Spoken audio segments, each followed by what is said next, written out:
Hello，大家好，我是一元。近期你们也知道我在新的伺服器4161那边开了一个新的账号嘛。我开这个账号的主要目的呢，是想要去理解一下现在新的玩家他们玩游戏究竟是什么感觉。因为我第一次玩《万国觉醒》的时候已经是8年前的事情了。自从那之后也是有建立不少的小号，但是那些小号一般都是建好之后就移民过去我自己所在的王国，就是已经没有在新的王国玩一段时间了。那么近期官方就开了一个活动，这个叫群雄问鼎的活动。我看到蛮多玩家，尤其是老玩家都有去参加这一次的活动，所以心讲着说如果有比较多老玩家在新区玩的话，应该问题不会这么大才对。但是真实出来的结果呢，是真的气到我要吐血了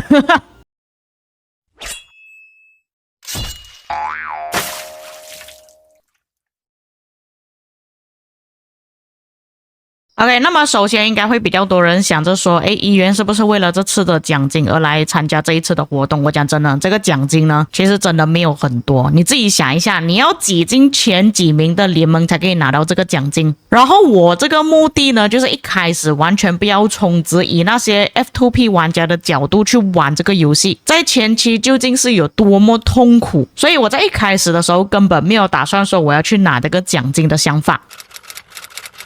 那这里先跟大家更新一下我目前的情况怎么样好了。如果是根据个人战力排行榜，我现在是在700名，其实不算很好的成绩，但是我至今为止真的是1分钱都没有花，而且现在伺服器刚开第6天而已。不过严格来讲，你们也可以当作是第7天了的。那你们要知道，第7天的情况下，我已经把我的城市升到16等级，并且我是已经把 T3 的步兵部队开启了，也把我的地图搜索100%了，就连村庄、山洞全部都已经探索完毕，基本上是没有关游戏的，没有关荧幕，没有关手机。但是因为这个伺服器，因为太多玩家知道，也特意跑来这个伺服器，就变成说这个伺服器好像大佬是比起其他伺服器还要稍微多一点的，就是特别活跃的，人数也是超级多的，所以才会看到我这个进度会比较落后。或许我在其他的伺服器可以排在前500名左右，这个我就不清楚啦，我没有在其他伺服器开账号。但是我想说的就是，我能做的东西尽量都已经做了。如果你是真的对于没有花钱的玩家来讲，但是这个代价也是很痛苦的，就是我一天大概睡几个小时的时间而已，因为我要去赶进度。因为在新的伺服器，其实大多数玩家并不会在乎说你拿到多少的击杀，当然如果你有办法击杀第一的话，其实大多数人都想要你啦。但是在新的伺服器，更多的就是看你的战力能够提升到多少，因为战力就代表说你的活跃值，只有更加活跃的玩家，你的战力才会每天不断的在提升。这个时候每个联盟就有自己的一把尺了，有些会觉得说你在这个时期应该要150万的战力，有些就觉得说你应该要100万了。就打个比方说，现在我这个联盟呢，它就有要求说我们至少要推到100万的战力，那其实我现在这个战力也只是刚好在及格线上而已。但是你们要知道，我所在的联盟并不是排行前几名的，而是排行在第9名的，不算是很好的联盟。如果像是他们前面排行第3的联盟呢，相信他们这里的要求会更高。像我之前有一个观众，他就是在第1联盟那边，但是他被赶出来了，原因是因为他的战力只有100万，没有错，你们听到的这个100万是我目前的战力而已，而且他是前2天就已经100万了。那跟这2天的变化，相信他们现在最低的标准应该都是200万左右了吧。所以当你们点进去看他们联盟的时候呢，你就可以看到他们的战力普遍都是超级高的，就算有一些战力比较低的玩家呢，也是大概150万起跳，不会说太低的。所以我才跟你们说，我在早期为什么我不想要打架，是因为我想先提升自己的战力，给大家知道我是活跃的，这样子我才可以挤进比较强的联盟，比较容易发育嘛。那这里就要开始讲遇到的问题了。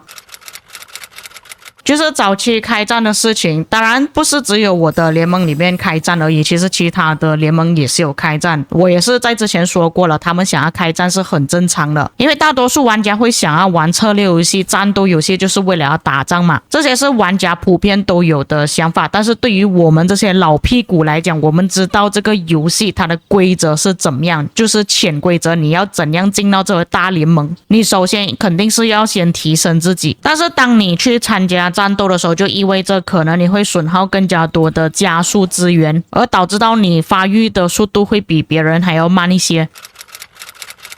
那这个时候这两个问题就会互相矛盾了。首先就是如果你不提升你战力，你没有办法进到大联盟。如果你没有办法进到大联盟的话，你在小的联盟待着很容易被大的联盟去欺负或者是欺压。像我们这张地图上，其实在一开始的时候也是发动过战争，就是在这个地图上的左下角位置，其实有很多比较强的联盟都是在这里出生或者是在这里建立自己的要塞的，所以在这边比较复杂一点。所以要么就是他们互相结盟，否则就是一些比较弱小的联盟会被他们给推掉。就像刚才所发生的 MN61 的圣所就是给人家抢掉了，因为他这边旗帜给人家拆掉了。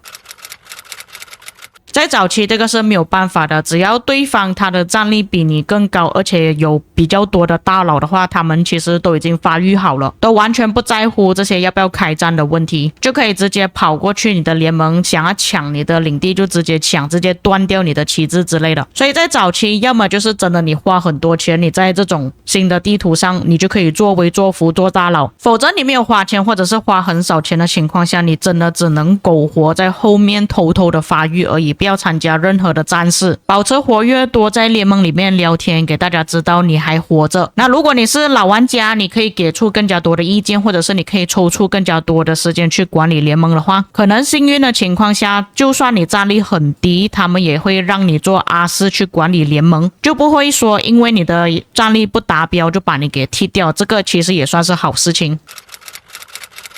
那么说实在，这一次回来看到新伺服器跟以往的伺服器好像差别不是很大，只是现在的要求会比较高一点。像以前我半年前玩的时候也是会看战力，以战力为标准，就是知道你有没有活跃。不过只是不一样的地方就是当初我玩的时候是有花钱啦，这一次是没有花钱，所以才比较辛苦一点而已。但是体验感不一样的就是当时候半年前我玩的时候，因为我自己也是新玩家，所以我也是有很多东西都不懂，做错事还是怎样都不会觉得说有什么太大的问题。但是现在不一样的情况就是我已经玩这个游戏很久了，我知道要做什么东西，但是如果有些人觉得说我的想法是错误的，我会觉得很头痛。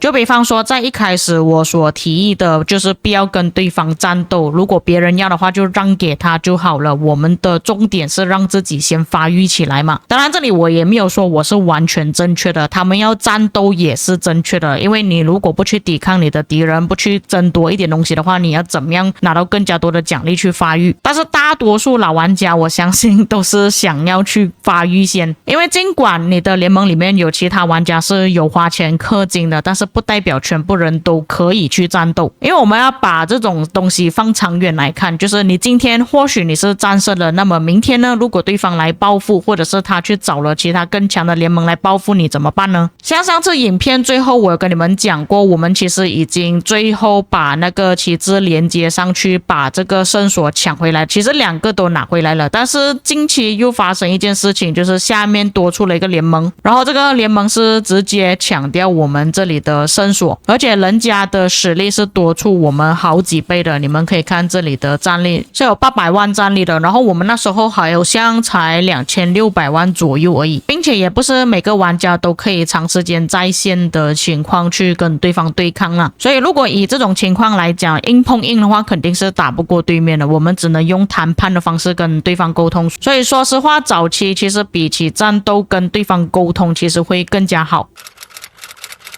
另外一个像是我们要建造一兵的旗帜啊，因为我刚刚才跟我的盟友讨论这件事情，他讲没有必要去建一兵旗帜。那各位也知道，如果我们建了一兵旗帜的话，我们可以拿到比较多的个人积分嘛，每一天可以拿到2万，也可以提升联盟积分的。但是对方拒绝我的理由一直跟我说，哦，你看联盟商店有东西可以买吗？如果没有东西买的话，我们要积分来做什么？那如果你是老玩家，你听到这一段话的时候，我觉得你应该要爆血管了。各位知道在早期期我们的宝石是很珍贵的，宝石可以拿去做很多东西。联盟积分主要是拿去购买这个签证，因为我们现在的位置还是在第一区嘛，不排除之后门口开放了之后我们要去第二区、第三区，会用到很多的签证。但是驿站这边购买的话需要消耗宝石，如果通过联盟积分的方式去购买，其实会比较快、比较值得、比较便宜一点。但是对方就是一直在拒绝我真的我要气死了。如果你的联盟真的没有办法去建造更加多的建筑物，让你拿到更加多的个人积分的话，这要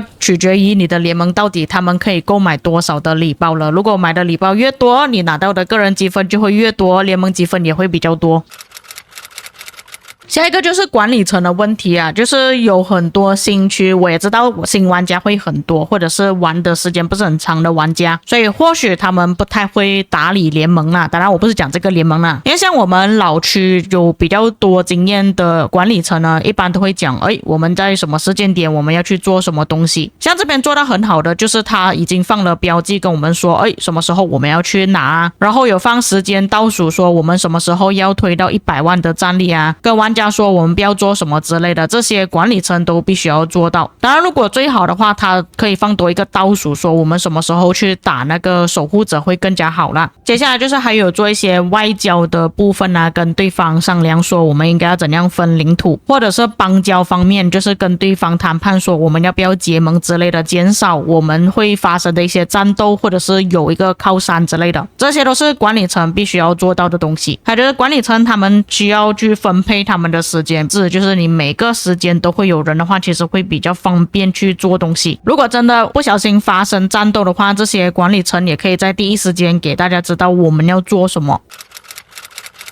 那么基本上暂时我在这个伺服器玩了大概6天的时间左右所遇到的一些问题啦，当然相信之后还会有更加多的问题，但其实说实话这些问题不算是很多啦，其实也是很容易解决的。只不过如果这些问题一直时常发生啊，或者是没有人要去处理，或者是你的玩家真的不活跃的时候，你真的是会气到吐血。所以我是真心觉得说，如果你在看我影片的老玩家没有什么事情的话呢，就不要去新区那边玩了。虽然新区去欺负新玩家也是不错的想法，也是可以解压，但是也是得花钱，也是得花时间的。尤其是你在新区建了一个账号，你真的要冲上 T4 T3 的话，你在早期就必须要花很多钱嘛。他花的那个钱的数量不亚于我们打征服赛季花在水晶科技上面的钱。因为我看新区有一些玩家他们是已经把自己的 VIP 等级升到已经可以把元力金给觉醒了，就是至少 VIP 9，如果你们要提升自己的战力啊，你要提升你自己的部队等级啊，研究之类的，这些都是要花时间的嘛。重点是在新区你是有迷雾的，你要不到处跑也很困难，开迷雾真的是要你的命啊。我跟你们讲，我已经算是比较有时间可以在这个游戏上面的人了。如果你是一般，你又要去上班，你要去做其他东西，你是真的没有这么多美国时间去开那个迷雾的。重点是你还要像我这样子开完所有迷雾，跑完所有山洞，跑完所有村庄，这个更加是不可能的事情，你可能要花的时间更久。我在4天之内完成已经是很厉害了。开迷雾这个东西是你有钱你都没有办法自动把所有的迷雾给开掉，你还是得手动去开。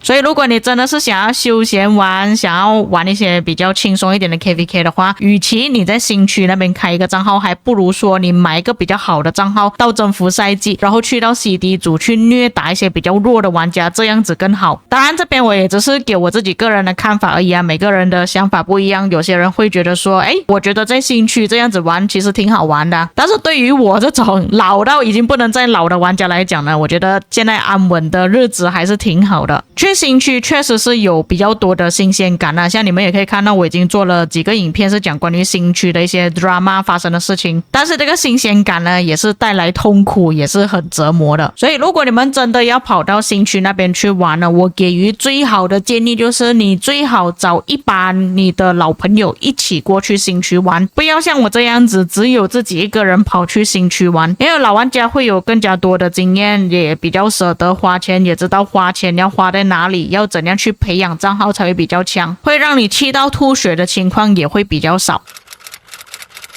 那么以上就是本期内容。至于有一些观众一直问我说我那个4161的账号会玩到什么时候，这里我暂时还不确定啊，因为我基本上现在还是会每天上线，而且上线的时间也不会太短。但是近期我的王国 KVK 已经报名成功了，然后开始战斗的时间呢，应该是下个星期开始就会开始打了吧，预计应该是在9月5号的时候就会开打了，所以还是有一点时间啦，所以还是会在新区那边玩一段时间的。那么以上就是本期内容，至于各位看了今天这个影片之后有什么感想呢？可以在评论区给我知道。当然如果你也是像我这样子，原本有一个老的账号在旧的伺服器，然后你开一个账号去新的伺服器玩了之后有什么其他的体验呢，也可以在评论区分享。如果有一些遗漏或错误的地方，各位可以在评论区帮我补充。以上就是本期内容，我们下个影片再见。